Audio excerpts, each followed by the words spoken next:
Salam Nurayna, hər vaxtınız xeyir olsun. Bəli, Ulu Öndər Heydər Əliyevin fərmanı ilə 1997-ci il 2 fevral tarixində Gənclər Günü təsis edilib və hər ildə məhz elə bugün, bu tarixdə bugün xüsusi qeyd olunur. Təbii ki, Azərbaycan gəncinin rolu tarixdə danılmazdır. Xüsusilə də 44 günlük Vətən müharibəsində biz Qarabağın işğaldan azad olunan torpaqların əldə olunması prosesində məsələ gənclərin rolunun necə böyük olduğunu, necə əzimli olduğunu görmüş olduq və təbii ki, indiki məqamda düzdür, qanunvericiliklə 29 yaşa qədərdir gənclik dövrü, amma təbii ki, ruhu gənc olan hər bir kəsin günüdür məhz bugün və təbii ki, elə bu baxımdan gənclərin bugün Azərbaycan gəncinin inkişaf etdirilməsində müxtəlif gənclər təşkilatlarının da rolu danılmazdır və onlar üçün yaradılan şərait nələrdən ibarətdir? Yəni, bugünkü Azərbaycan gənci nələrlə təmin olub, hansı fürsətlərdən yararlana bilər? Bununla bağlı detallı informasiyanı isə elə hazırda qonağın İslahatçı Gənclər Birliyinin İctimai Birliyinin sədri Fərid Şahbazlıdan əldə edəcək. Xoş gördük Fərid bəy. Buyurun, detalları sizdən eşidək.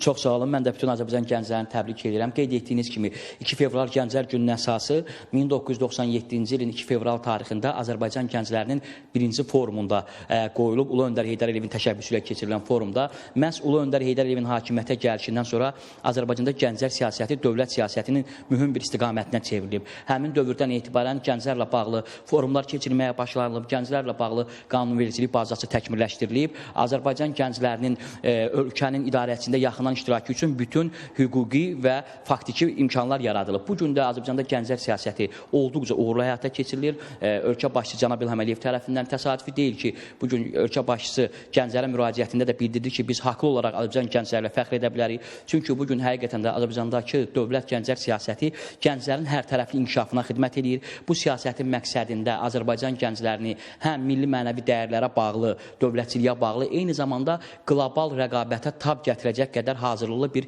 gənclər ordusu kimi görmək niyyəti daşıyır və bugün gənclərlə bağlı birisi ölkəmizdə çox saylı siyasət həyata keçirilir, gənclərlə bağlı müxtəlif mərkəzlər fəaliyyət göstərir, dövlət proqramları həyata keçirilir. Mən xüsusilə qeyd etmək istəyirəm ki, Azərbaycan gənclərinin xaricdə təhsil proqramı bugün Azərbaycan gənclərinin peşəkar bir kadr kimi yetişməsi və dövlətinə xidmət etməsi üçün çox unikal bir imkandır. Bundan başqa Azərbaycan dövləti tərəfindən gənclərin ictimai, mədəni fəaliyyətinin dəstəklənməsi, onların motivasiya olunması üçün gənclər üçün prezident mükafatı təsis olunub. Eyni zamanda müxtəlif bölgələrimizdə gənclər mərkəzləri, idman olimpiya kompleksləri, gənclərin karyera və inkişaf mərkəzləri fəaliyyət göstərir. Bütün bunların məqsədi Azərbaycan gəncliyini müxtəlif istiqamətlər üzrə hazırlıqlı, dünyada gedən proseslərə tab gətirəcək qədər fəal bir gənclər görmək məqsədi daşıyır. Və siz qeyd elədiniz, bugün Azərbaycan gənclərinin biz real gücünü, daha doğrusu 44 günlük Vətən müharibəsində gördük. Biz Azərbaycan gənclərinin həmin müharibədə ön cəbhədə əskər kimi, arxa cəbhədə isə intellektual bir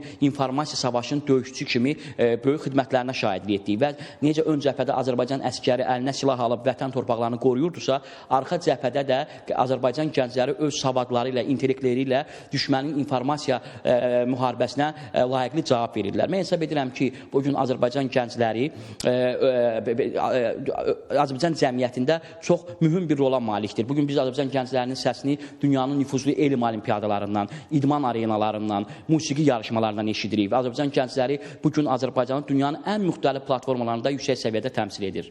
Təşəkkür edirəm Fərid bəy, informasiyaları bizlə paylaşdığınız üçün. Təbii ki, bugün ölkəmizdə aparılan dövlət siyasətinin əsas tərkib hissələrindən biri də elə məhz gənclərlə bağlı aparılan siyasətdir və dövr müasirləşdikcə təbii ki, indiki məqamda elə informasiya ön plana çıxır ki, informasiya ilə bağlı atılan addımlar ön plana çıxır ki, elə bu addımların həyata keçirilməsində də gənclərin rolu danılmazdır. Təbii ki, bugün onların günüdür, bugün ruhu gənc olanların günüdür, hər bir şəxsi də təbrik edirik. Çatdıra biləcəklərimiz bu qədər, söz yenidən sizdədir.